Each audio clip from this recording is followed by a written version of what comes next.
যারা ইনসমনিয়া বা ঘুমের সমস্যায় সাফার করছেন অনেকদিন যাবত, এই আমের সিজনে আমকে কিন্তু আপনারা অনেকটা ড্রাগের মতন ইউজ করতে পারেন, এক্সেপ্ট যারা ডায়াবেটিক এবং কিডনি পেশেন্ট যারা আছেন। গ্লুকোজ বেশি ইনটেক করে ফেললে বিভিন্ন মেকানিজমের কারণে অনেক ঘুম চলে আসে, কিন্তু আম খেয়ে অনেক গ্লুকোজ বেড়ে যায়, এই জন্য ঘুম আসে বিষয়টা কিন্তু তা না।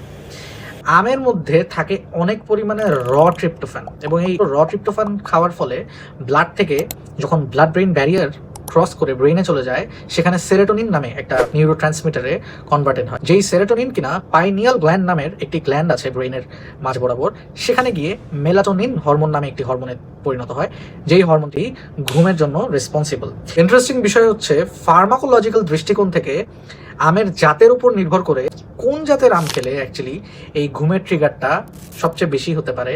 আমের এই ঘুম বা সিডেটিভ কজিং যে আচরণ, সেই আচরণের সবচেয়ে নিচের স্কেলে থাকবে হচ্ছে আম্রপালি এবং ফজলি জাতীয় আম। এই আমগুলোতে দ্রবণীয় ফাইবার অনেক বেশি থাকলেও মাইরোসিন টার্পিনয়েড নামের যে কেমিক্যাল আছে সেটা খুব কম থাকে। এর ফলে ব্লাড ব্রেইন ব্যারিয়ার পর্যন্ত পৌঁছাতে পারে না। অ্যাজ এ রেজাল্ট সেরোটোনিনও তৈরি হয় না, এবং ঘুমের জন্য দায়ী মেলাটোনিনও খুব কম তৈরি হয়। মডারেট লেভেলে সিডেটিভ লাইক অ্যাক্ট করে তারা হচ্ছে হাড়ি ভাঙা বা আশিনার মতো আমগুলো।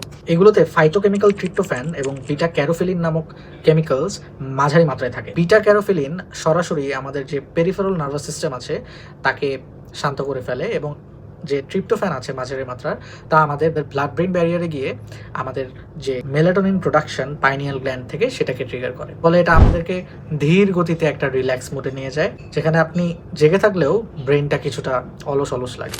এবার চলে আসা যাক কেমিক্যাল স্কেলের সর্বোচ্চ চূড়ায়, হাই পাওয়ার্ড স্লিপিং ম্যাঙ্গো কোনগুলো সেগুলো। এই ফ্ল্যাগশিপ ক্যাটাগরিতে পড়েছে ল্যাংড়া এবং হিমসাগর জাতের আমগুলো। এই ভ্যারাইটিগুলোতে রয়েছে প্রচুর পরিমাণে ট্রিপ্টোফ্যান এবং বিপুল পরিমাণে মাইরোসিন টার্পিনয়েড এর মেগাডোজ। তাই এই ধরনের আম খেলে শুধুমাত্র মেলাটোনিন হরমোনের সুনামি তৈরি হয় না, এখানে থাকে সর্বোচ্চ পরিমাণ বিটা ক্যারোফিলিন, যেগুলো কিনা এই সিএনএসকে হাইজ্যাক করার পাশাপাশি আসলে এই যে পিএনএস অর্থাৎ পেরিফেরাল নার্ভাস সিস্টেম সেটাকে শান্ত করে ফেলে। তো এখানে আসলে ট্রিপল কেমিক্যাল অ্যাটাক হয় from hijacking the two types of nervous system. তবে মনে রাখতে হবে, এই আমগুলোর ক্ষেত্রে কিন্তু সর্বোচ্চ পরিমাণ ইনসুলিন স্পাইকও হয়ে থাকে। তাই এই আমগুলো খাওয়ার সময় অবশ্যই যারা ডায়াবেটিক পেশেন্ট আছেন অথবা যাদের ইনসুলিন রেজিস্ট্যান্স আছে তাদেরকে একটু চিন্তা ভাবনা করে তারপরে খেতে হবে।